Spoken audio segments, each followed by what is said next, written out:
Et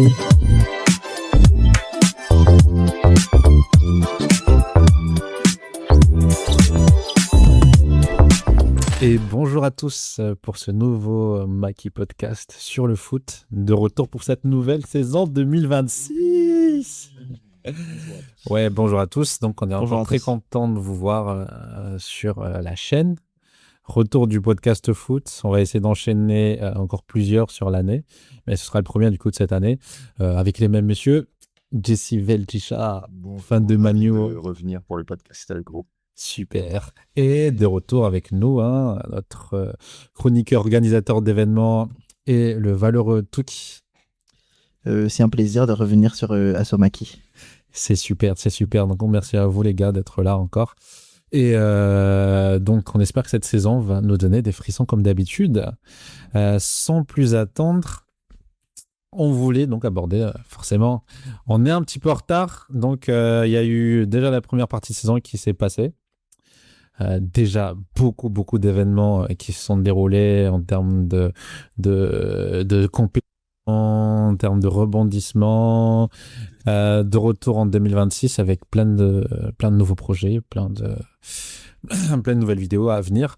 Donc Dreb, premier sujet, comme je disais tout à l'heure, première partie de saison terminée, déjà énormément de rebondissements à voir. Messieurs, qu'est-ce que vous en avez pensé de ce premier début de saison justement sur la première ligue et sur la Liga principalement, c'est un petit peu ce qu'on suit nous, donc on va essayer de partager plus d'infos sur ce côté-là. Alors Jesse, qu'est-ce que tu en as pensé de la première partie de saison? Première ligue, du coup, on commence par la pour ma part, donc en tant que fan de Manchester United, c'était une catastrophe, évidemment. Petit mot sur le licenciement de Ruben Amorim, qui a été viré, qui a été remplacé par un ancien joueur qui est Michael Carrick, qui a déjà entraîné quelques clubs auparavant et qui, du coup, là, va faire l'intérim jusqu'à la fin de la saison. Donc, je suis passé par beaucoup de déceptions parce que je voulais qu'Amorim réussisse quand même. Et après, vu l'annonce de celui qui le remplace, je vous avais dit que c'était mon joueur préféré de all time. Et donc, forcément, j'étais content. Là, il confirme que c'est un peu une théorie qu'on avait discuté il n'y a pas très longtemps. C'est pour gérer Manchester United, j'ai l'impression que c'est vraiment de la gestion d'ego. Pas vraiment question de quelqu'un qui sait gérer la stratégie, la tactique, mais plus quelqu'un qui sait comment gérer la pression des médias, l'ampleur du club et gérer les égos des joueurs en fait. Et quand quelqu'un arrive et qu'il arrive à maîtriser ça et gérer ça et instaurer un calme, t'as l'impression que les joueurs jouent mieux. Les derniers matchs que j'ai vus contre City, on a battu City, on a battu Arsenal, les joueurs, tu les reconnais pas en fait. On dirait que ça a changé complètement. Et donc, on est optimiste un petit peu. On sait qu'il y a beaucoup de travail à Manchester, mais on pense que voilà, c'est une bonne idée d'avoir mis Carrick. Là, c'est un club très politique. En fait, vous faites beaucoup penser à Marseille en Ligue 1, j'ai l'impression, en termes de pression. C'est un petit peu le poids de l'histoire qui pèse sur les joueurs et sur tout le monde. Mais comment Carrick il peut y arriver? Enfin, est-ce que sur le long terme, pour toi, c'est possible pour lui de gérer une équipe complètement? Là, on part de très loin. On parle de très loin, d'une équipe totalement déconstruite avec Amorim qui était au bout de sa vie à la fin au départ. Donc, est-ce que tu penses que par miracle, il va rester là? Moi, je sais pas trop, j'ai pas encore d'avis sur est-ce que j'ai envie qu'il reste ou pas. Parce qu'on avait vu avec Solskjaer, qui avait repris aussi un peu de la même manière, un coach viré, Solskjaer reprend un ancien du club. Ça avait bien marché pendant quelques temps. Après, ils ont renouvelé le contrat. Et sauf qu'à la fin, en fait, ça fonctionne pas. Donc, on sait pas trop si on a envie que ça refasse la même chose. Peut-être qu'on a besoin juste de quelqu'un pour 6 mois pour remettre les bases. Et après, tu prends un autre entraîneur d'envergure. Enfin, j'ai pas d'avis, en fait. Je sais pas trop comment ça va se passer. Barème, vous allez trancher. Vous attendez quoi pour cette fin de saison pour l'entraîneur? Je pense que les dirigeants, ils attendent la qualification en Ligue des Champions parce qu'on n'a plus d'aucune autre compète. Donc, si on arrive top 4, là, les dirigeants, ils vont devoir choisir entre garder. Enfin, ils auront peut-être même pas le choix en fait. Ils seront obligés de garder Carrick puisqu'il est bon. Ouais. Pour le coup, s'il est pas bon et qu'on se qualifie pas, ce sera plus simple de le virer et de choisir un autre coach. Mais voilà, ce qui concerne Manchester, en tout cas. Et si je regarde les autres clubs que je suis, bien évidemment, moi, c'est peut-être bizarre de dire ça, mais j'aimerais bien qu'Arsenal gagne la Ligue. Mais effectivement, je suis déçu depuis quelques matchs parce que 12 points d'avance quand même. ouais, ils avaient 12 points d'avance. Ils confirment pas ces derniers matchs. Bon, j'étais content que Manchester gagne contre Arsenal. Peut-être, je sais pas si on est tombé sur la bonne période où ils étaient pas en confiance. Je sais pas si c'est aussi à cause de nous qu'ensuite les matchs d'après ils ont eu moins de confiance. Mais voilà, moi j'aimerais bien qu'Arsenal gagne. J'espère qu'ils vont gagner à la fin de la saison. Moi, Parce que ils n'ont pas gagné depuis 2004, si je ne me trompe pas.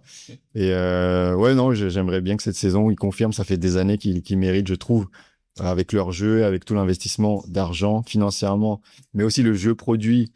Et avec, ouais, depuis des années, la constance d'Arsenal, deuxième, premier, troisième, ils sont toujours là, tu vois. Ils sont toujours, à un moment donné, quand même, il faudrait qu'ils méritent la Ligue. Je sais pas ce que vous en pensez. Ben, je pense qu'il manque un truc encore. Parce que pour moi, Arsenal, c'est ce genre d'équipe-là, tu vois. C'est un petit peu comme Tottenham, il leur manque quelque chose pour atteindre le sommet, tu vois. Et ce quelque chose-là, ils ne l'auront peut-être plus jamais. Parce que- Non, mais je m'explique. Comment avec 12 points, t'arrives à te faire rattraper comme ça?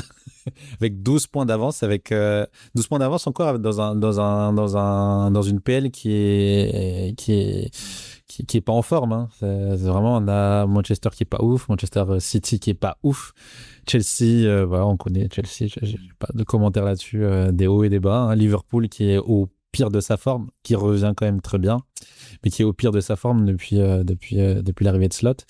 Avec ça, Arsenal n'a pas réussi à maintenir son avance. Pour moi, il leur manque encore quelque chose. Pourtant, c'est pas les joueurs qui leur manquent, hein. Peut-être un attaquant éventuellement. Ils ont déjà acheté un attaquant super cher, donc je sais pas si. Est-ce que ça a marché? Je sais pas. Moi, je trouve que, comment dire, on attend beaucoup de lui. Mais je pense que c'est pas vraiment ça qu'on attend de lui, de marquer autant de buts que Haaland, par exemple. C'est un petit peu ça, je pense. Tu prends pas le meilleur buteur, quasiment le meilleur buteur du monde à l'année dernière. Oui, en termes de stats. Mais moi, je pense que je l'ai pas surestimé comme peut-être plein de gens. Moi, ce qu'il montre là, en fait, je m'attendais à ça. Un peu. Pareil. Peut-être t'as vu Gyökeres, hein. Qu'est-ce que t'en as pensé de ce joueur? Je pense que il peut vraiment faire bouger les choses pour l'équipe. Après, oui, s'attendre à plusieurs buts, ça reste compliqué. C'est toute l'équipe qui doit se reconstruire, en effet, pour pousser cela. Donc, oui. Forcément, Gyökeres, on attendait beaucoup de lui. Enfin, sûrement les fans d'Arsenal attendaient beaucoup de lui. Mais c'est la PL. C'est la PL, donc... Est-ce la fin des attaquants en première c'est ligue? mort. C'est mort. On n'en a plus d'attaquants. Et je trouve que... Genre le Gyökeres, là. Tu sais, un attaquant vraiment à l'ancienne. Tu vois comment il galère. Parce que il n'est pas assez complet pour assurer autre chose que ce qu'il sait faire. Donc, quand tu as des joueurs beaucoup plus polyvalents comme Merino, d'ailleurs, il est blessé, je pense, en ce moment. Il est toujours blessé ou pas? À confirmer avec notre. Toujours blessé. Merino fait plus le taf que lui. Et Arsenal est vraiment beaucoup plus dangereux avec Merino devant, alors que je suis désolé, moi, je trouve qu'il est beaucoup plus dangereux. Oui, en plus du fait que la plupart des buts d'Arsenal, vous me confirmez, sont des coups de pied arrêtés. Du coup, Merino reste décisif. Pareil. Mais oui, parce que Merino, il est beaucoup plus complet. Il peut jouer en milieu de terrain, comme il peut jouer... il est très bon de la tête, donc se met dans des bonnes positions, qui n'est pas le cas de Gyökeres. Surtout que c'était un club favori en première ligue ou tu suis vraiment de loin? Donc, Newcastle d'abord, donc je suis un peu déçu. Sinon, Manchester City. Ah, c'est bien. Par la transition, qu'est-ce que tu en penses de City, là, de cette première... Donc City pour cette année, je vais d'abord commencer par ce début de saison en général, hein. Je pense que on pensait faire le début de cette saison il y aura plus de surprises. Arsenal qui roule comme ça. De notre côté aussi, Barça qui roule tranquillement donc sur la Ligue. Et on va dire ces dernières semaines, hein, ces derniers mois, on a des surprises. Man City qui revient très vite. De notre côté, Atlético qui fait son mercato d'hiver et qui est un très bon Lookman qui arrive. Le Real qui se reconstruit très rapidement. Donc là, à partir de cette deuxième partie, ça va être beaucoup plus intéressant. Mais rien n'est joué. N'importe quelle équipe, pour l'instant, rien n'est joué. Donc c'est pour ça que ça va être encore plus intense. Nous, de notre côté, je vais commencer par le Barça, je pense. On a très bien commencé cette saison avec toutes les cartes à jouer. Toutes les cartes à jouer. On avait vraiment une équipe complète. Même si en attaque, je pense que il faut vraiment voir quelque chose. Lewandowski que je pense il faut te trouver son remplaçant. Son remplaçant puisque et après de toute façon on va parler de joueurs flop, mais je pense que c'est un défi à voir côté catalan. Donc dans une généralité, en fait, ça a roulé, mais là, à partir de maintenant, ça va être très, très serré et tout va compter, chaque faute, chaque erreur, chaque match va être décisif. Et Newcastle qui s'est dégonflé, du coup, de toutes les courses, et j'ai même peur pour son mercato. Parce que là, je pense qu'ils vont pas jouer l'Europe d'ici l'année prochaine. Du coup, avec les bons joueurs qu'on a reçus, j'ai peur que le prochain mercato va être. Après, je sais pas la politique du club, mais j'ai peur en effet que les gros joueurs, les gros noms vont partir. Parce que, ou vont être prêtés parce qu'on joue pas l'Europe. Du coup, côté Newcastle, je suis très déçu. Côté Man City, l'équipe se reconstruit. Bien sûr, avec l'effectif qui est là, je sais pas si l'APL est encore jouable parce qu'on a un Arsenal que j'estime être vraiment supérieur aux autres équipes, même en Europe, hein, même en Europe et je pense que dans le top 3 ou le top 2 des équipes les plus en forme en ce moment, Arsenal, mais Ouais. surtout en termes de profondeur de banc où vraiment c'est une équipe complète pour cette année et moi je pense que c'est pour Arsenal c'est cette année. Je sais pas si Les blessés sont revenus. Je crois il n'y a plus de blessés, à part Merino peut-être, mais on attendait le retour d'Odegaard qui était blessé pendant que... C'est vrai que ça a changé quelque chose, au-delà de blessé quand même. Ben justement non, parce que je trouve l'équipe était plus forte, j'ai l'impression, sans lui, hein, tout le début de saison. Et là, il est revenu, j'ai l'impression que c'est un peu moins bien. Peut-être qu'il faut prendre le temps de le remettre un peu, je sais pas. Après, je sais pas vous, Mais encore une fois, moi, je suis ce truc-là, le poste de 10 offensif, il commence à de plus en plus être obsolète. Hein. Tu sais, ce 10 offensif, hein ce 10 offensif, en fait, qui est dur à placer maintenant de nos jours, genre du type Palmer, du type qui d'autre, Bellingham, tu vois, de ce type-là. C'est des 10 offensifs qui sont pas assez défensifs. Et qui fait que ils sont beaucoup moins utiles face aux équipes de maintenant, qui sont très disciplinés défensivement, tu vois.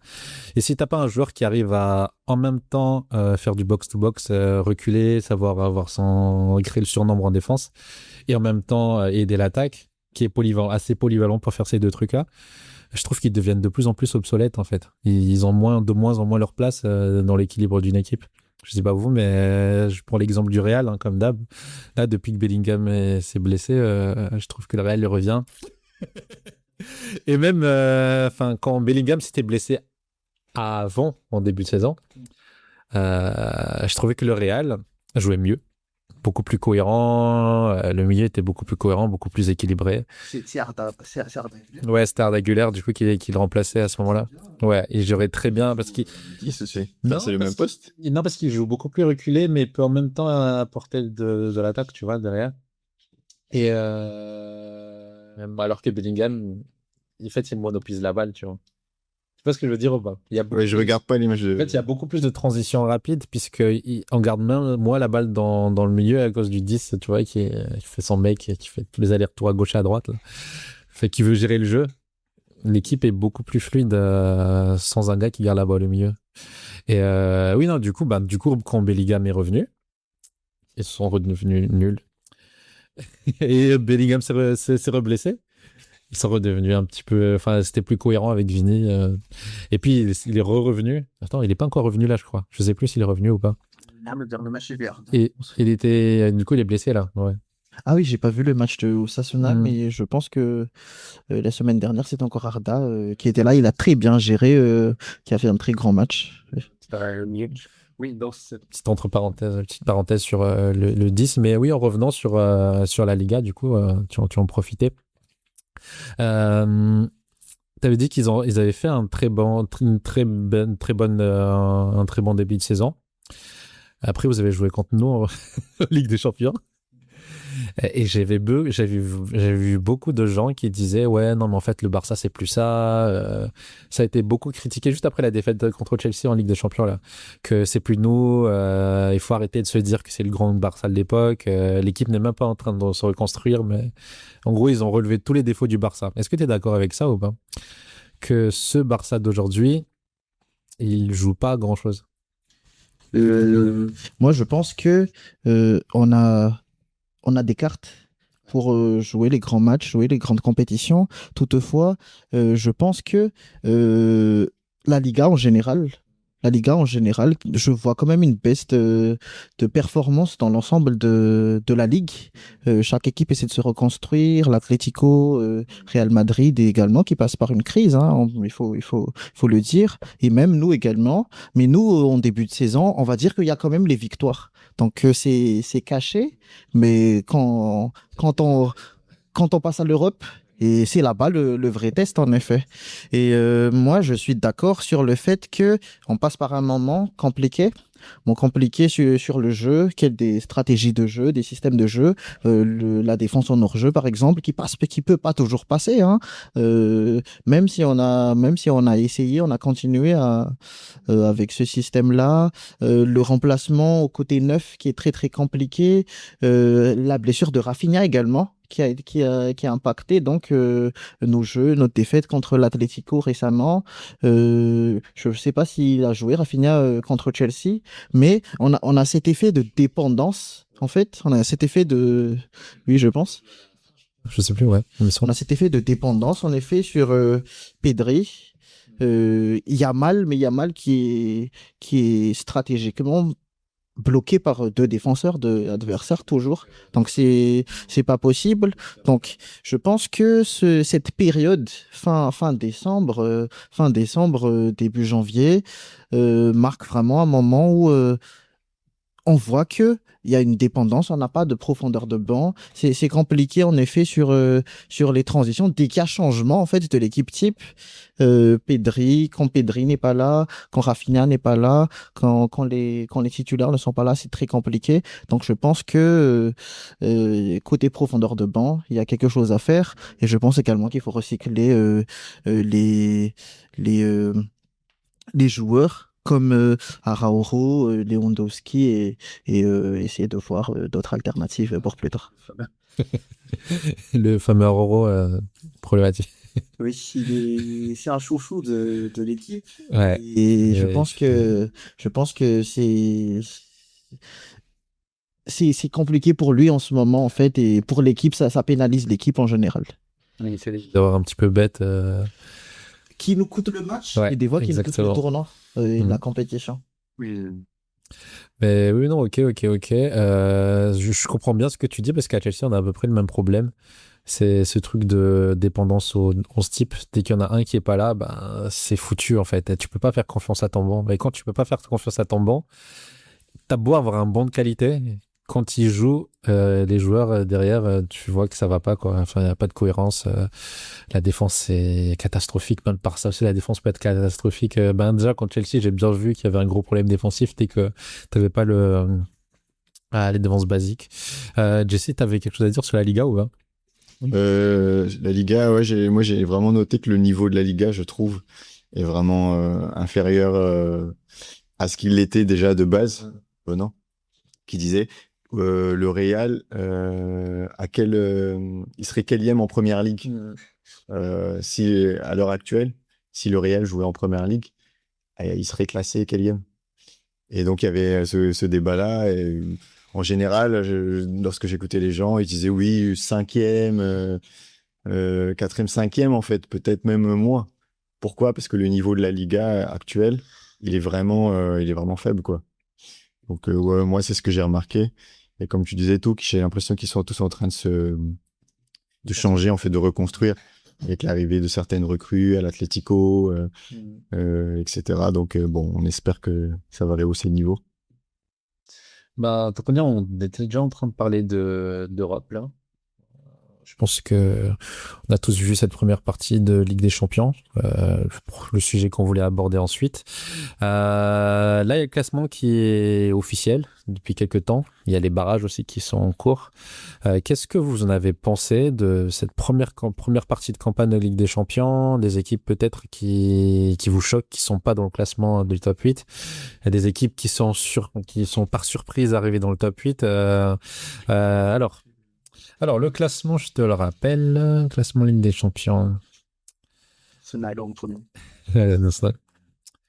Classement Ligue des Champions.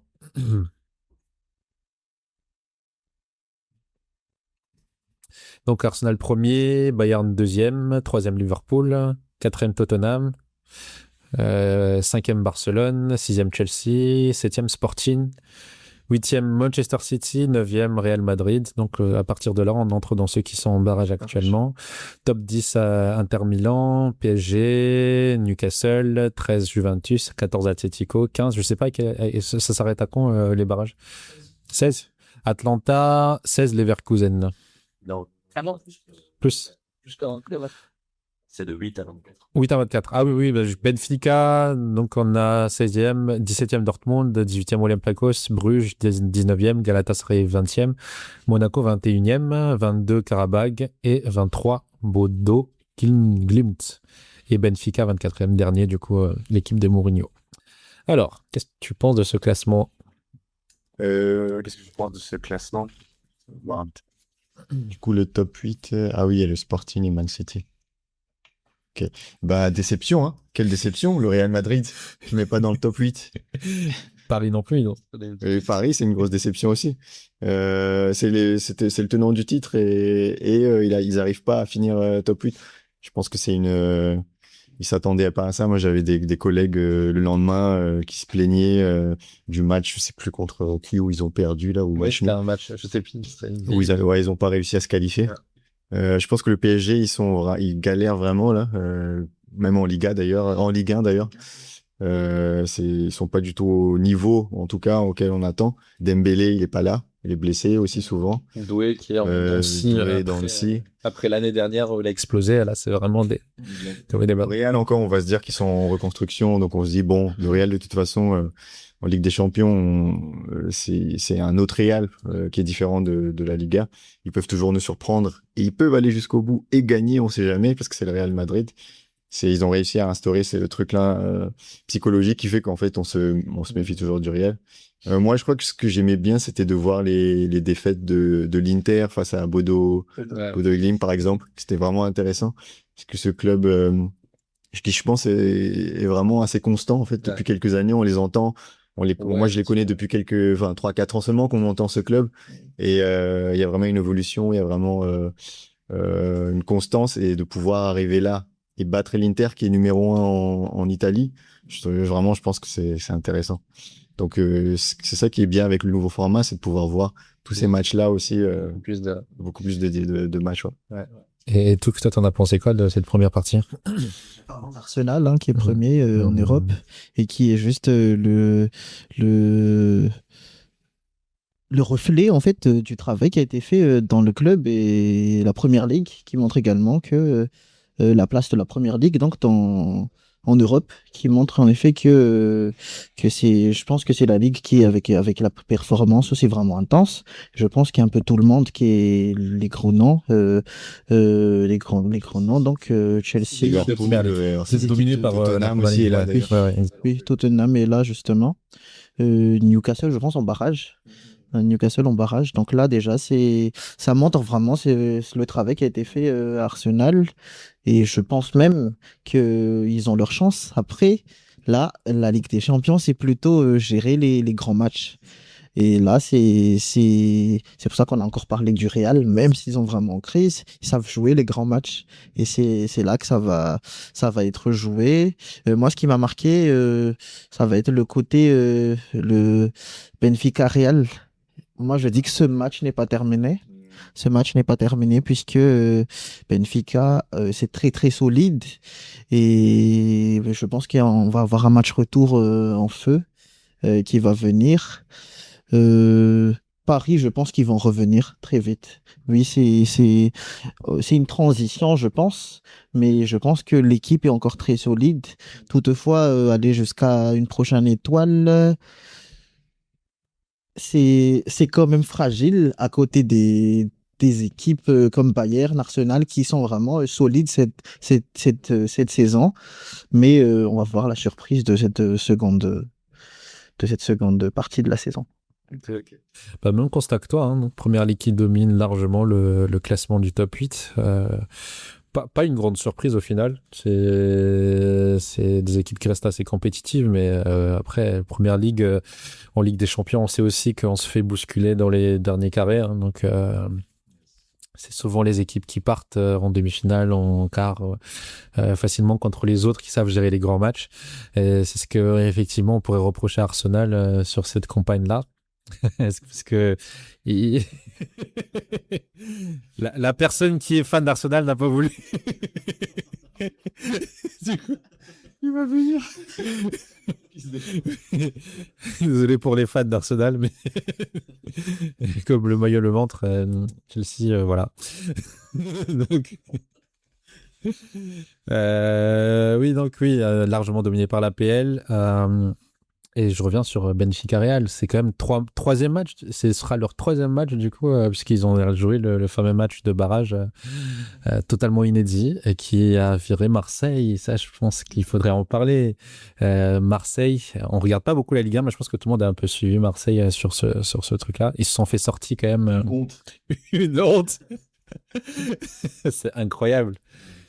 C'est pas si étonnant pour Marseille. Mais ça reste incroyable en termes de probabilité.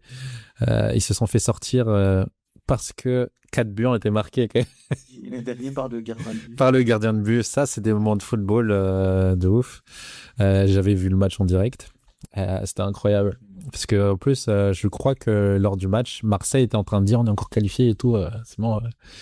Ouais, c'est bon, jouer le temps, c'était ça, je crois. Ouais, il y a un truc, jouer le temps, on n'a pas à faire plus. Et ils s'en fait têche du coup. Ouais. La décadence en Ligue 1, ça c'est jusqu'à là récemment. D'ailleurs, je pense qu'il y a eu un match, c'était Classico. À Brest. Brest, ah oui, c'était Oui, contre Brest.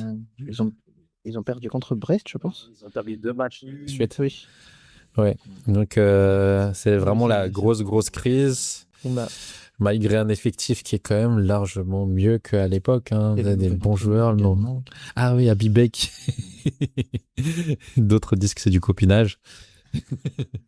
Abibek. Messenger Ouais. Marseille. Il a aussi le maillot de Paris, je crois, sur certaines photos. Ah ouais? Je sais plus s'il a joué à Paris, mais j'ai vu une photo de lui avec un maillot de Paris. Donc, Paris. Là, ils ont perdu ils ont gagné le premier match de barrage, l'aller, contre Monaco.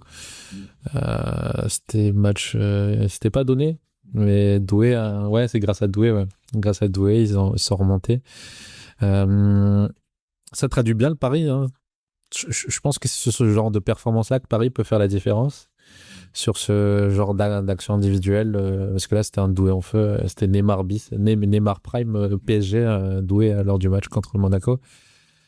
Donc, ça les a un petit peu sauvés.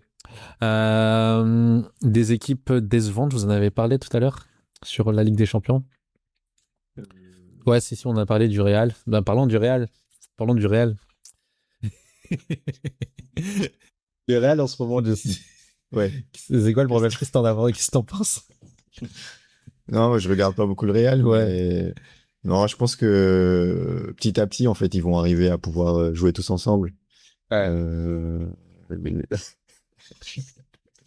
Ils sont qualifiés là en barrage. Enfin, Ouais. c'est qui le... Ah oui, Ils ont gagné 1-0. Ils ont gagné 1-0.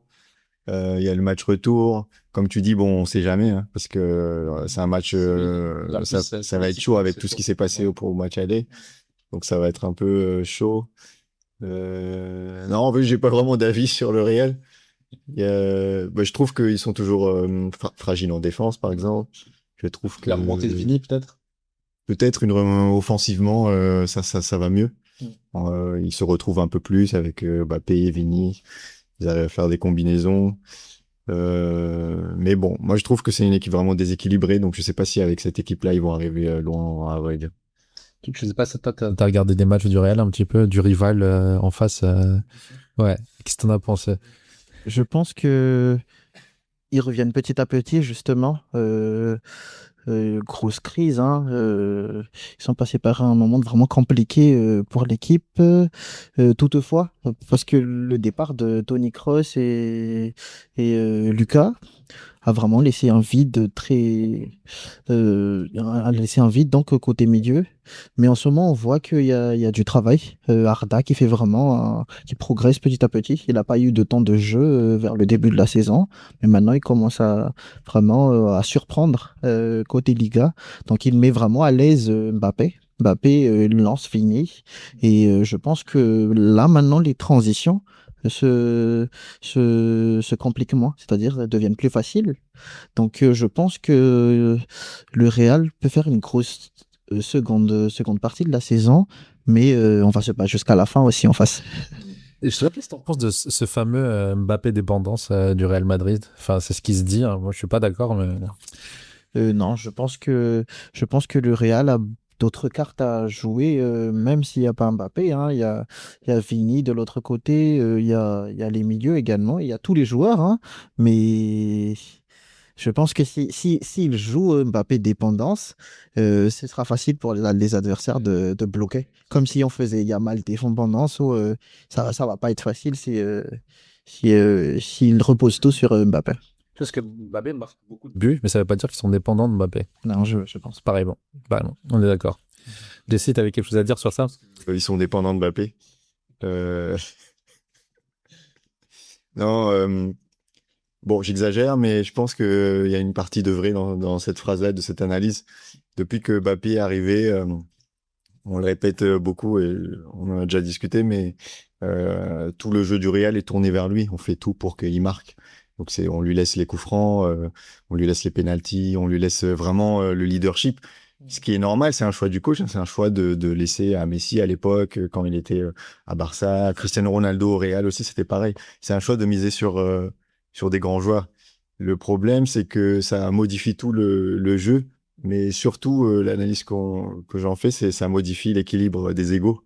On avait parlé, ce qui a créé tous ces problèmes en fait entre Vinicius, Mbappé, Bellingham qui n'a plus confiance en lui. En fait, ça vraiment déséquilibre un peu tout le vestiaire et les leaders du Real. Et donc, dans ce sens-là, il y a une dépendance même, voilà, justement, psychologique sur Mbappé. Et puis, c'est un nom, donc, dans les vestiaires, lorsqu'il arrive, forcément, c'est Kylian Mbappé. Même inconsciemment, les joueurs, en fait, c'est un peu comme Cristiano, quand il arrive dans un vestiaire, c'est la même chose. Et bon, je pense que c'est pas, il y a rien de fataliste dans ça. C'est juste, il y a une période de transition qui doit arriver. Donc, tout le monde doit se mettre, enfin, trouver le bon équilibre qui n'est pas encore trouvé, pour moi, à mon avis, mais qui sera trouvé. Peut-être des joueurs devront partir, des nouveaux joueurs vont arriver. Mais cette saison, pour moi, c'est pas encore la saison du Real. En tout cas, en Ligue des Champions, en Liga, c'est un peu facile parce que y a presque personne en face. Il faut que le Barça se réveille pour pouvoir challenger. Mais en Ligue des Champions, pour moi, ils sont pas au niveau en tout cas. Ok. Non, mais je m'attendais à pire, mais, mais je suis d'accord sur une partie. Je pense que oui, psychologiquement, il y a forcément un effet d'aura sur Mbappé. Mais là où je suis pas d'accord, ce sera sur la partie tactique. Je pense que de toute façon, tu le disais pas. Je pense qu'il n'y a pas de dépendance tactique de Mbappé, puisqu'il y a énormément de paramètres tactiques qui sont mis en place et avec des joueurs qui sont capables de le faire. Arda, bien que Tchouaméni soit pas très créatif, ça reste quand même un gars solide en 6 sentinelles et qui fait le taf avec ce qu'il peut faire.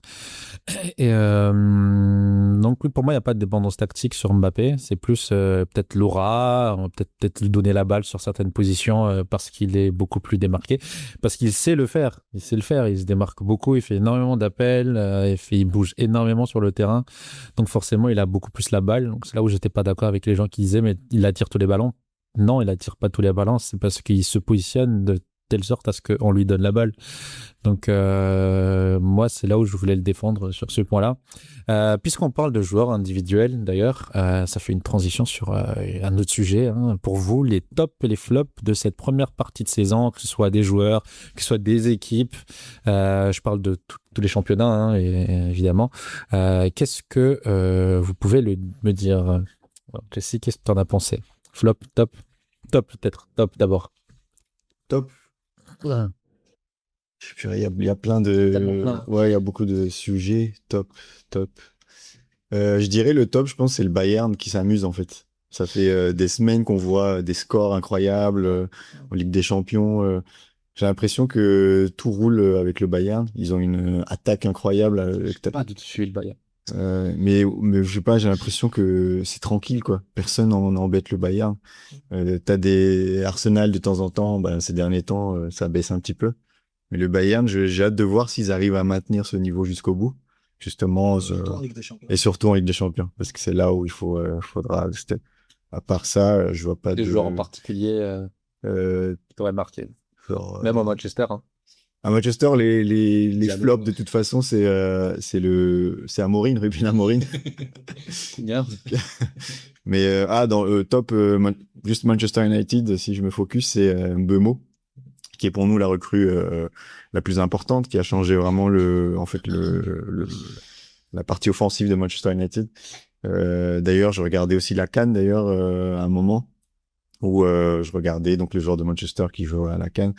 Mbeumo qui était assez intéressant au Cameroun, Amad Diallo en Côte d'Ivoire, pareil, qui était souvent homme du match et qui a vraiment mené son équipe dans les phases un peu vers la fin, même s'ils sont pas qualifiés jusqu'au bout, mais en tout cas, ouais, les tops de Manchester, c'est les joueurs africains. C'est ce que je peux conclure finalement.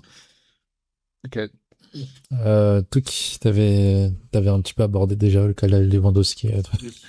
Là, du coup, pour commencer, je pense que Lewa à Roro, pour moi, serait vraiment tant que l'équipe trouve les alternatives par rapport à cela, parce que je trouve que l'équipe force à un moment donné à leur donner le temps de jeu, à espérer en fait qu'ils vont arranger la situation lors d'un match, et des fois c'est vraiment dans un temps du match, dans un moment du match où il faut vraiment réveiller l'équipe, il faut vraiment réagir, et on espère en fait tout mon respect sur leur carrière, bien sûr, surtout Lewandowski qui a fait une grosse carrière au Bayern, on s'attend en fait à ce grand Lewandowski, alors que je pense que quand on est un peu à la fin de cette ère, si je peux me permettre.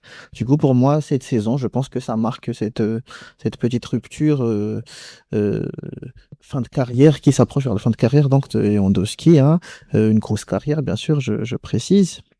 Ça pour commencer. Et tout ce qui est top, je pense qu'on va donner à Arsenal le crédit de vraiment l'équipe qui a très bien géré cette début de saison. C'est d'accord sur chacun des flops et Vos tops, je pense. Peut-être en reparlant de Lewandowski, si tu fais un petit bilan justement de sa carrière à Barcelone, C'est sa pire saison, enfin ses pires années où on peut mettre de la nuance. Tu te dis, il a pu vous apporter quelque chose. Bien sûr. Ouais. Bien sûr, il a fait trois dernières saisons avec plusieurs buts. Hein. Je crois qu'il fait partie des top buteurs d'Europe. Mais c'est sur cette saison, justement, qu'on voit vraiment cette différence, cette fin de cycle, justement. Et la complexité également de la transition, du jeu, en effet, parce que le problème, c'est que il peut pas déjà participer à l'effort défensif. Ça déjà c'est il faut le marquer. Mais le problème aussi côté offensif, donc il est très très difficile à avoir pour Rafinha et pour les deux côtés donc je pense que alors qu'on peut pas jouer toujours coup de pied arrêté, etc. Mais même sur ça, on voit vraiment une perte d'efficacité. Donc, je pense il est temps de trouver une alternative par rapport à cela. Lewandowski, il a gagné la Ligue, non? Avec vous, il vous a fait gagner la Ligue. Et Oui, bien sûr. vous avez des titres, des coupes aussi, d'ailleurs. Donc, Ça, quand même. il a quand même. Carrière cool. La Barcelone, finalement. Ce qu'on peut voir. Parce que j'en profite pour parler de Lewandowski toujours, mais je pense qu'on a l'équivalent à côté d'un Haaland qui a ce qui manquerait à Lewandowski, je pense. Physiquement, non, peut-être. La vitesse, l'âge, la vitesse. Parce qu'ils ont un petit peu le même style de jeu, non? Ouais. Sauf que Haaland a beaucoup plus d'armes physiques et vitesse. Ouais, vas-y, peut-être t'es pas d'accord. Qu'ils ont le style de jeu? Non, je trouve pas. C'est l'attaquant en même temps renard, mais grosse frappe, très intelligent dans les déplacements. Non, je trouve que Lewandowski est supérieur à Haaland. Super Haaland, ouais. tu penses? En top. Oui, physique, oui. En tant que buteur, oui, c'est sûr. Ouais, je trouve. Mais là où je c'était surtout par rapport à l'âge, en fait. Enfin, l'âge, du coup, forcément, physiquement. Physiquement, Il faudrait que, pour percer, je pense que Lewandowski aurait besoin de la vitesse d'Haaland et de son physique. Parce que je vois exactement le délire. On n'arrive pas à l'atteindre parce qu'il pèse pas sur la défense. Il pèse plus sur la défense. Et il n'arrive plus à se... Hein?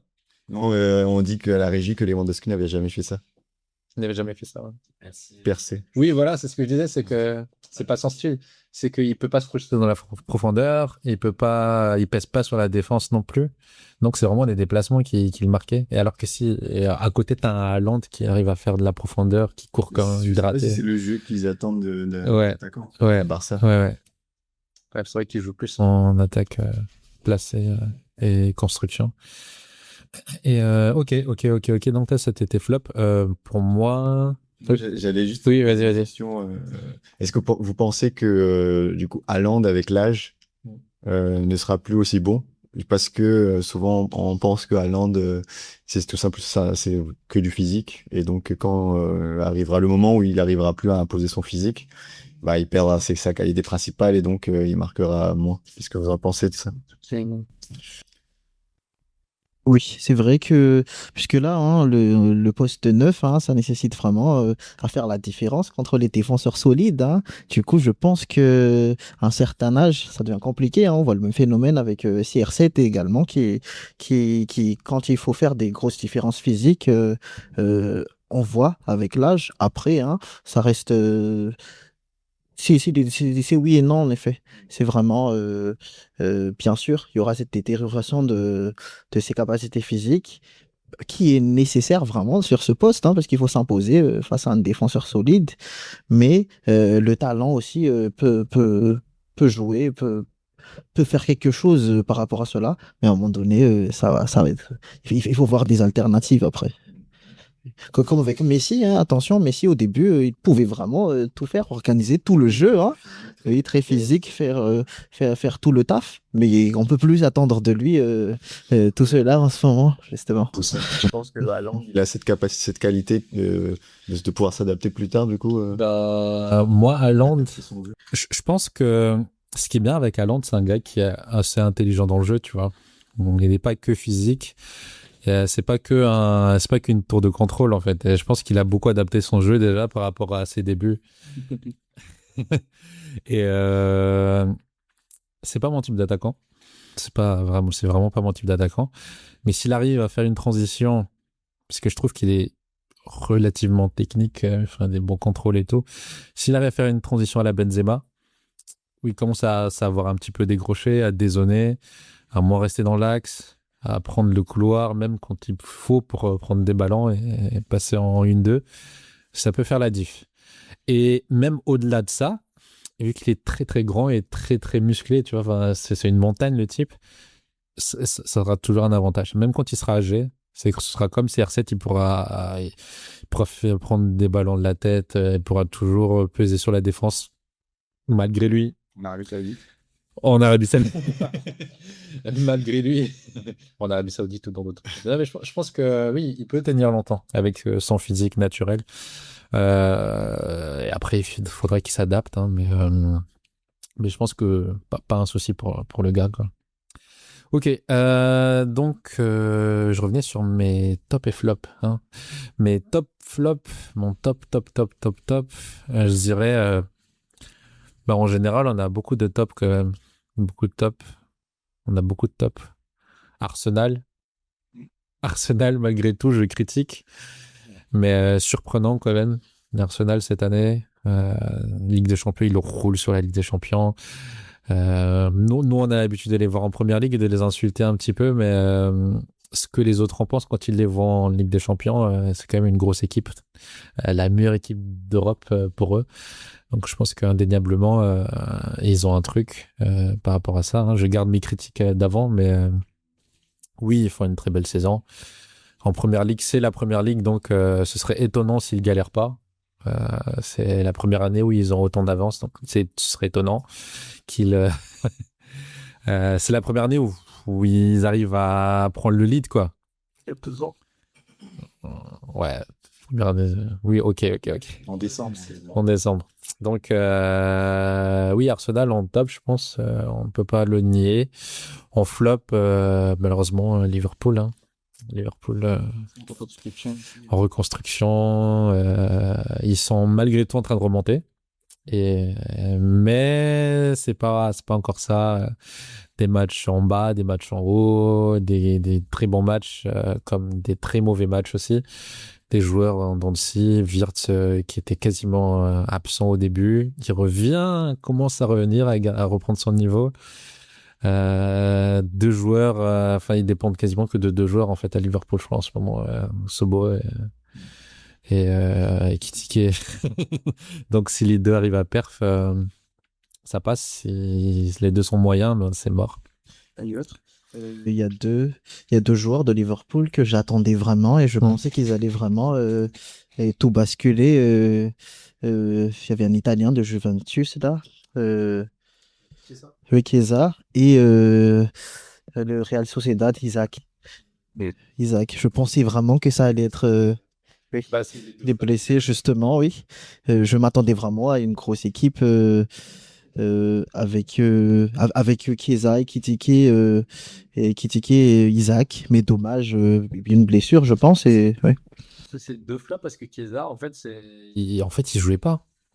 On le faisait pas jouer, j'ai jamais compris, alors qu'à chaque fois qu'il rentrait, il était trop fort. Il était trop fort à portée de ouf, mais je sais pas, peut-être que Slot l'aime pas. Après, ça se voit quand même, hein, l'écart entre la Serie A et la Première Ligue. J'ai regardé les premiers matchs de Chiesa. Il y avait quand même un problème d'adaptation au début. En Première Ligue, ça restait très, très intense, le niveau. Mais pour le coup, Isaac, c'est vrai flop, hein. Oui, mais avant ça. Oui, mais avant ça, au-delà de ça, au début, quand il arrivait, il est arrivé blessé, non? Non, il n'est pas arrivé blessé. Il n'a pas du tout fait de pré-saison. Ouais, il n'a pas fait de pré-saison par contre. Mais en fait, il a rien fait, pas en eu fait. l'occasion de prouver, en fait. C'est pour ça, je pense. Mais du coup, il se fait voler la vedette à Ekitike, qu'on n'attendait pas du tout. Mais qu'est-ce que j'adore ce joueur. Trop fort. Bonne saison, Ekitike. Très bonne saison. On espère qu'il sera en équipe de France. Alors, transition. Non, moi, j'avais juste... Ah oui, vas-y. confirmer le flop de Liverpool, qui a dépensé quand même 500 millions Je l'été suis dernier. d'accord. C'est ouf quand même de déposer autant d'argent. Et qui était tenant du titre quand même. Et donc on attend la confirmation, l'explosion des nouvelles recrues, etc. Et effectivement, je pense qu'ils sont tous déçus de cette saison. Mais ce qui est marrant, c'est que c'est quand même la saison, ils ont, je crois, le plus dépensé. Enfin, là, vraiment, ils se sont dit, vas-y, c'est bon, on éclate le portefeuille. Et c'est là où il faut.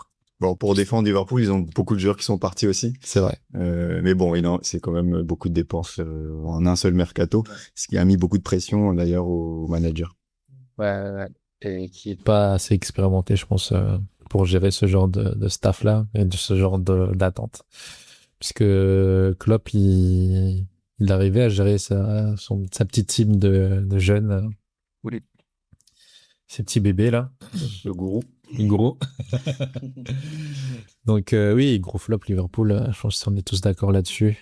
Ils sont en train de revenir. On espère qu'ils feront mieux, qu'ils iront moins en Ligue des Champions.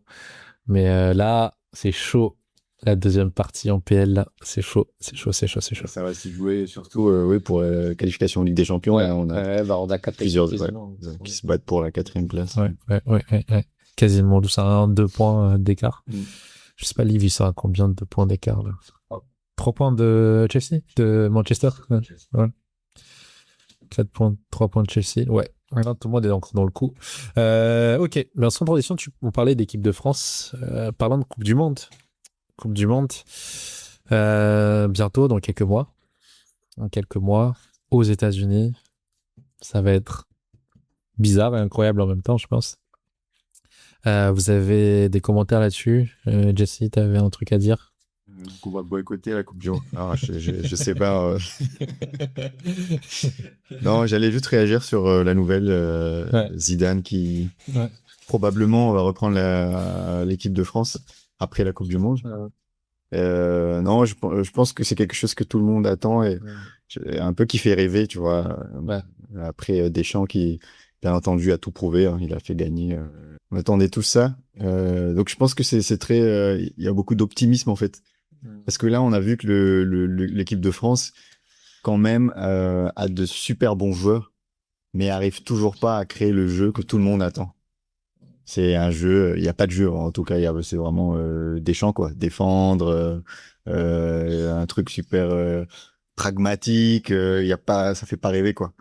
Et donc là, on espère tous qu'avec Zidane, il y a le fire, tu vois, voilà, un truc qui va se créer, qui va pouvoir gérer les talents, il va pouvoir les faire évoluer avec son aura. Enfin, j'ai l'impression qu'il y a un peu d'optimisme là en annonçant cette nouvelle. Peut-être que cette nouvelle aussi va donner du moral aux joueurs actuels pour que l'équipe de France puisse faire une bonne saison dans la Coupe du Monde. Donc voilà, je suis assez optimiste. Et j'espère qu'on va pouvoir battre l'Argentine pour la revanche. Donc voilà. Peut-être si je voulais faire un commentaire sur ça.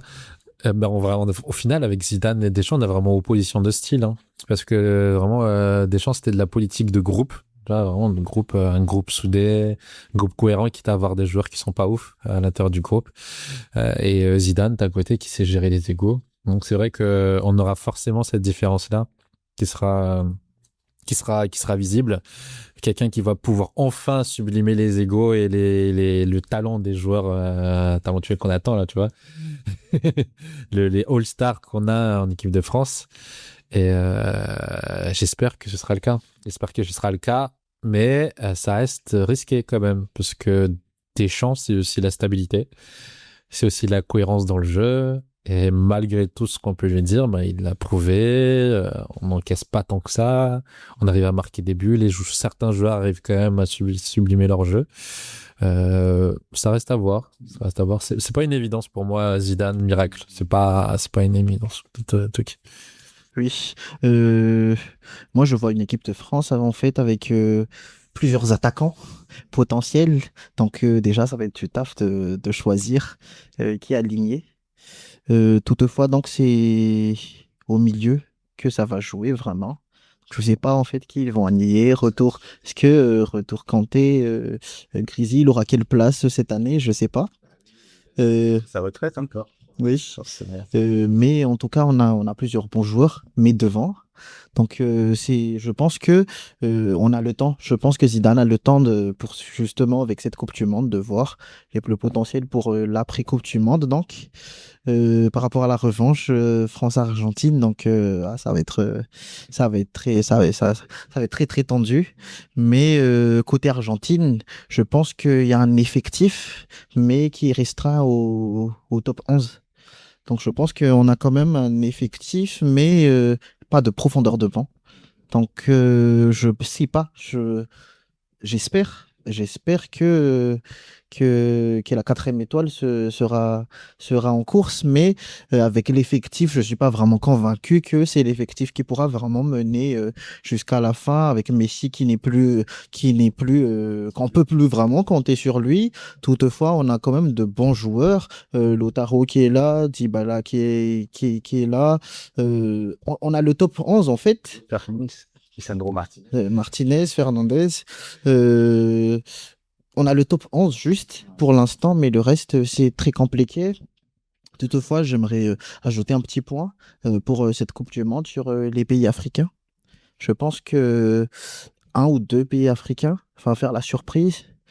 Je ne sais pas si ce sera le Sénégal, le Maroc ou je sais pas. Mais je pense qu'en termes de niveau général, et on a vu avec la CAN et on voit les joueurs africains qui jouent en Europe, que on a cette montée du niveau général du football africain et je pense qu'il y aura une surprise dans cette Coupe du Monde. Mais en termes de favoris, je pense que moi je suis plutôt vers des équipes comme l'Espagne ou l'Allemagne.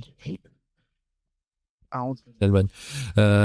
Ok. Je reviens un petit peu sur l'équipe de France. Ça me fait penser, en fait, le Real et la France, c'est le même combat. Non seulement parce qu'il y a des joueurs qui partagent, il y a des effectifs, des joueurs titulaires du Real qui sont titulaires en équipe de France, mais ils ont exactement les mêmes soucis. Les milieux de terrain, comme tu le disais, Tchouaméni au Real, Tchouaméni en équipe de France, c'est pareil, il n'y a pas de manque de créativité. Moi, j'avais espoir avec... là, il y a Koné, là. Très belle surprise. Koné, qui pour moi, vraiment le joueur surprise de l'année. Il a gardé sa place. Ça fait partie des rares joueurs introduits avec Olysée qui arrive à garder son statut là au milieu de terrain. Je pense qu'il peut faire du bien parce qu'il arrive à se projeter. Il arrive à construire, il arrive à bien défendre. Et ça peut faire la diff. Mais tout va jouer au milieu pour la France. Hein. Les attaquants, bon, on a 1000 attaquants, ils sont tous très très forts. On ne sait même plus qui va être titulaire. Il s'arrête le débat sur l'expérience des anciens ou les étoiles montantes. On va leur donner la chance de prouver ou pas. Ça reste un grand choix hein, et on va voir. Là, à l'heure actuelle, si on arrête comme ça, pour toi, tu mettrais qui en attaque de l'équipe de France Moi, c'est du classique. Hein, Dembélé à droite, Mbappé en avant-centre et à gauche, tu mets soit Doué, soit... Attends, il y a qui à gauche déjà? Ah non, attends. Oui, soit Doué, soit... Attends, il y a qui à gauche? Barcola, Doué, et qui d'autre? Il n'y a plus personne? Mbappé. Ouais, mais Mbappé, il est au milieu. Je sais pas si tu veux mettre Ekitike, tu vois, il y a plein de choix. Ouais. Je suis même limite en train de dire pourquoi pas mettre Ekitike à gauche. Ekitike à gauche. On se marre, mais dans un système, tu sais, dans un système un petit peu pas symétrique, asymétrique du coup. Asymétrique avec Ekitike qui serait à gauche, mais plus en soutien d'attaquant. Avec permutation entre Mbappé et Ekitike, du coup qui permet à Mbappé de se zoner à gauche parfois et Ekitike de redescendre, parce que tu veux pas laisser Mbappé juste milieu en fait, en avançant, parce qu'il va toujours dézoner. C'est pour ça que je mets Ekitike dans l'équation, puisque eux ils peuvent permuter et changer de place. Et Olysée serait soit à droite à la place de Dembélé, soit en 10. Je suis pas fan de son poste en 10, plus peut-être en milieu offensif, mais légèrement à droite. Dans la zone à droite. Et dans les zones d'attaque. Il manque aussi, comment il s'appelle City. Cherki. Et ça va dépendre de Cherki. Hein. Ça va dépendre de lui. de sa perf. S'il arrive à détrôner Olysée, tant mieux. Mais pour l'instant, Olysée a plus prouvé en équipe de France. Donc, à voir qui va se démarquer entre les deux. Mais ça joue entre les deux. Toi, tu mettrais qui? T'étais plus Olysée ou t'es plus Cherki? À l'heure actuelle, je dirais Olysée en termes de Constance. Au Bayern, Olysée est plus constant. Cherki, là, je trouve, il est un peu en dents de scie, ses performances à la City. Du coup, ouais, j'aimerais bien voir Ekitike à la pointe de l'attaque et j'aurais mis Mbappé à gauche. C'est pour ça que je dis permutation entre les deux.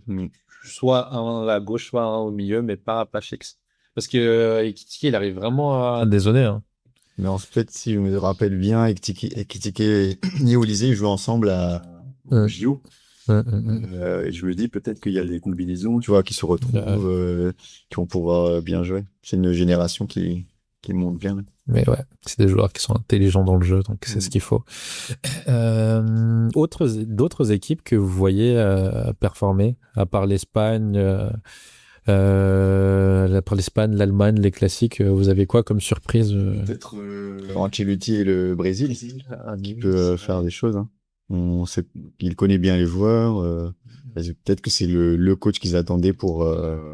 Ils sont bons joueurs. Vraiment, ouais, parce que le Brésil, ça fait des années qu'on les a pas vus à un niveau, un bon niveau. Pareil que toi, même Brésil. Brésil, je pense que oui, ils vont faire une grosse Coupe du Monde. Hein. Estebao, peut-être je te laisse parler un peu plus sur Estebao, mais je pense quand même que c'est un peu le même problème qu'au Real. Dans cette équipe du Brésil aussi. Donc, il y a quand même une gestion d'ego qui doit être gérée. Qui sera le leader, même en termes de capitana, hein, de cette épopée, si je peux me permettre, de cette aventure qui va venir. Donc, ça reste encore un peu compliqué donc pour cette équipe du Brésil, je pense. Mais je pense qu'ils ont leur carte à jouer. Mais il y a du potentiel en tout cas. Brésil, c'est super fort, avec des très bons joueurs. Donc évidemment, j'ai mes deux joueurs de Chelsea, notre ligne d'attaque avec Estebao et João Pedro, qui seront pour moi sur mon titulaire. Hein. João Pedro, je pense que c'est le 9 du Brésil. Pour moi, c'est lui. Vous voulez remettre Richarlison là? non, je pense que là, il a prouvé qu'il peut gérer le poste. Il y a combien qui peut jouer en pointe aussi? Non, il peut jouer. Et après, il peut aller à droite. Oui, je pense pas qu'il aura sa place face à Dos. Non, mais dans la logique, ce serait João Pedro en pointe, Estebao à droite. Pourquoi? C'est les plus forts. C'est les plus forts. Je suis désolé, c'est les plus forts. Rafinha, tu le mets à gauche? Oui, Rafinha à gauche. Rafinha à gauche, du coup. Et Vini, du coup? Rafinha à gauche, ça dépendra en fait. Ça dépendra si Vini arrive à être fort ou pas. Ouais, de ouf. En fait, c'est trop dur de choisir entre Rafinha et Vini. Peut-être qu'il va faire une préférence en plus. Je pense que Rafinha est plus constant. C'est le mec qui, à chaque match, il va pas faire de flop, tu vois. Alors que Vini, on sait jamais avec ce gars. Mais sauf que c'est Vini tant qu'il était en face. Ouais. Donc, mais je suis plus pour Rafinha, perso. Je sais pas, toi, pareil, j'imagine. Moi, je pense que les deux sont très forts. Et je pense que l'un va devoir changer de côté, mais je ne sais pas s'ils pourront s'adapter. Mais à une situation où il le faut vraiment, je pense qu'ils peuvent jouer ensemble. Toutefois, je mettrai Rafinha, on va dire, en première mi-temps. Et vers la deuxième, fini après. Parce que je trouve Rafinha, il est beaucoup plus constant en fait dans le match à chaque fois. Il fait toujours les bons trucs, jamais rien de plus quand on lui demande, et il est très fort. Et à droite, il y a qui au Brésil? Il y a Rodrigo, t'as plein de joueurs. Hein. Plein de joueurs. T'as vraiment toute une. Mais je pense qu'il va mettre Estevao parce que c'est le petit jet d'un petit. Non mais regarde les derniers matchs du Brésil, moi je sais pas. Regarde les derniers matchs du Brésil, ils ont mis Estevao, il a perf de ouf. Oui, on va voir. Il a perf de ouf. Et donc, de toute façon, il y a plein. C'est Ancelotti qui va avoir du mal à choisir. Mais connaissant Ancelotti, il va mettre Estevao. Ils aiment bien. créatif. Oui, j'espère pour toi, mais juste, moi, je sais pas, je peux pas. Après, il est jeune, hein, donc je sais pas, en Coupe du Monde, c'est pas, même à Chelsea, il joue pas tant que ça, en titulaire. Du coup, pourquoi il serait titulaire? Non, parce que au Brésil, il a été titulaire plusieurs fois, c'est pour ça que je dis ça. Et ça dépend si Ancelotti va juger qu'il est assez mature pour jouer une Coupe du Monde en titulaire. Neymar dans tout ça. Le retour, Santos, en plus, il est revenu en forme. Là. Enfin, je sais pas, il me semblait sur les derniers matchs qu'il était un petit peu mieux. Je pense qu'il peut faire partie du groupe. Tu penses? Vraiment Du groupe, oui. Ouais. Pour l'idée, le groupe, après 90 minutes, non. Possible. Mais je pense qu'il peut faire de la perf, hein, comme Cristiano Ronaldo qui peut jouer avec le Portugal. Et d'ailleurs, attention à cette équipe du Portugal, parce que là, sont trop forts. c'est solide aussi hein, en termes d'effectifs. Et l'Angleterre également. Je pense quand même, du coup, au final, je revois, hein, quand je repense la liste des favoris, en top 3, je mettrais Espagne, Angleterre, Portugal. Ouais. Les Européens qui restent deux. Au final, pareil. Non, mais tout le monde est d'accord. Des effectifs de malade quand même sur les trois équipes. Même, je mettrais même Angleterre, Portugal plus top 2 et top 3 Allemagne. Mais non, ils sont très très forts. Ok, pas d'autres commentaires sur la Coupe du Monde? Pas de commentaires sur la Coupe du Monde. Très chaud. Ça, très chaud. Et d'ailleurs, j'ai encore de la Coupe du Monde, mais il y aura combien d'heures de décalage et les matchs se passeront comment? Du coup, c'est comme en NBA, tu penses? Ce sera comme ça, hein? Oui, je pense que... À la nuit, à 1h du matin, comme ça, des matchs? Après, c'est les heures d'été, donc un peu moins décalé, je pense. Mais on va voir. Il y a plusieurs pays, il n'y a pas que les États-Unis. Hein. Il y a le Canada, Mexique, mais c'est toujours quasiment le même. Hein, quasiment le même. Donc, les horaires. Ça dépend, c'était côte ouest, côte est. C'est comme ce qui s'est passé dans la Coupe du Monde de club, là, mais Ah ouais, peut-être. Coupe Comme du quoi Monde des clubs. C'était à quelle heure Coupe du Monde des clubs quand vous avez gagné? Je sais même plus c'était à quelle heure. Franchement, soit que c'était en journée, je crois. C'était les matchs, c'était en journée. Non, je me rappelle plus. Je sais pas. J'ai jamais regardé. C'était quoi? Il y en avait qui s'étaient passé en journée, mais après, il y avait plein de matchs qui étaient décalés avec les heures. Si, ça, je me rappelle. Mais oui. Ce sera une compétition qui va être particulière, avec énormément d'enjeux, autant politiques que footballistiquement parlant. Bah écoutez, peut-être Twik, t'es de retour du coup là chez nous sur ce podcast. Récemment, t'avais fait du coup encore une autre compète de foot. Franc succès dessus? Oui, je pense qu'on commence à s'installer du coup, petit à petit, progressivement, que ce soit en termes de nombre d'équipes, soit en termes de niveau en général. On voit que nos compétitions commencent à intéresser un peu plus de bons joueurs, de personnes, et ça fait plaisir de rassembler encore plus de personnes donc, dans ces compétitions-là.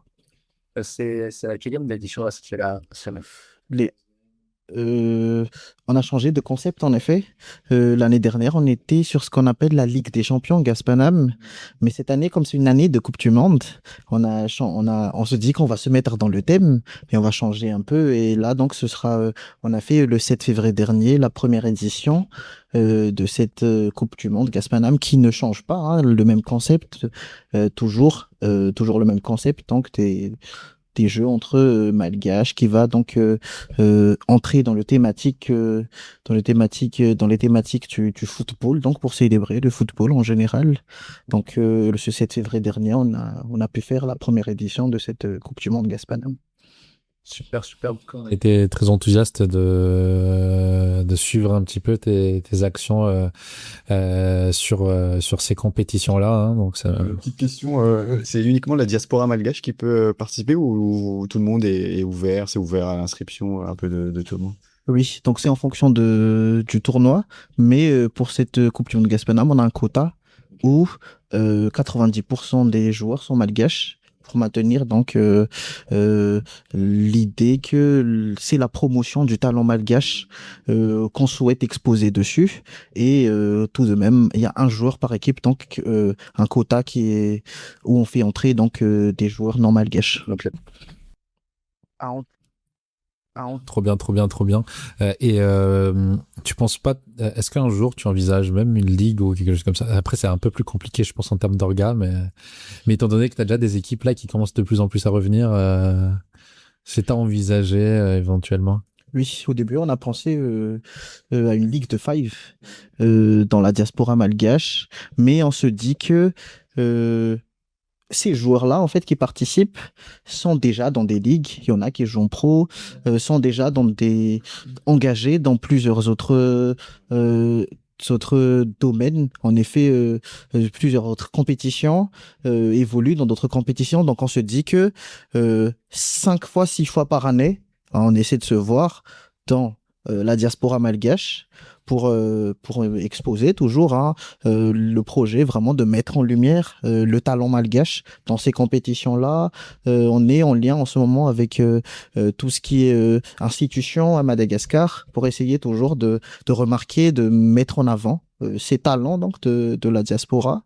C'est également un événement de retrouvailles pour la diaspora malgache, mais la ligue pour l'instant c'est beaucoup plus en fait, on va créer cet espace pour favoriser en fait les jeunes talents à entrer dans le pro finalement. Donc là, c'est pour détecter le talent, pour voir qui sont les potentiels et pousser maintenant ceux qui ont le talent vers tout ce qui est professionnel dans ce domaine-là. En tout cas, très belle initiative pour les diasporas. C'est toujours très bien de pouvoir nous montrer Un petit peu parce qu'on a énormément de talent. Les Malgaches adorent le foot. Et je pense qu'on le voit pas assez dans les médias. Et nous, on te remercie toujours de pouvoir faire ce genre d'action-là pour le pays et pour les petits jeunes qui adorent le foot. Et non, ça crée beaucoup de visibilité pour nous, ce genre d'événement-là. Donc, très cool. Des projets en cours peut-être dans le futur, là, après le succès de cette compète, t'avais d'autres projets sur l'année, peut-être éventuellement à dire? D'accord. Donc, je vais parler du mois de mars, où on aura 2 grands événements avant de se reposer un peu. Donc, 2 dates à noter pour le mois de mars. Le premier, donc, le 7 mars, on aura la seconde édition donc de cette Coupe du Monde Gaspanam. Donc, nous, on appelle ça l'édition revanche. Donc, on invite tout le monde, vous au sein de la Somaki et toute la diaspora malgache à venir nombreux, donc, ce 7 mars au FEF de Paris 18. Donc, en quoi ça va être particulier puisque nous avons décidé que cet événement va soutenir nos compatriotes donc dans l'est de Madagascar qui passent par des difficultés. Donc ce sera un événement caritatif. Donc à noter le 7 mars la Coupe du Monde Gaspanam édition 2 et juste 2 semaines après donc le 21 mars on se voit pour les grandes retrouvailles basket interlycée Tana alumni en France. Et après, donc, il y aura une grande soirée des retrouvailles. Donc, on invite tout le monde, toute la diaspora, pour ces 2 événements, pour le 7 et le 21 mars. Et après cela, on va se reposer un peu pour prendre du recul et penser aux futurs projets. Trop bien. Et vous avez bien entendu, donc, c'est le 7 mars et le 21 mars prochain, basket et foot. On invite tous les Malgaches à venir, à regarder, à kiffer ce genre d'événements-là. Ça fait du bien de faire ça pour le pays. Donc, merci à toi en tout cas encore d'être venu, de présenter tes projets et de continuer à les produire. Et merci du coup à vous, à Jessie et à l'équipe pour le travail que vous faites depuis l'année dernière maintenant à la régie. Donc nouvelle année, nouveau projet pour la Somaki aussi. On essaiera donc de vous proposer d'autres vidéos, peut-être des lives éventuellement à venir. Pourquoi pas couvrir même des événements malgaches en football, mais restez connectés. Merci à vous. On a parlé avec tout. Allez, et merci. Allez, ça a plus.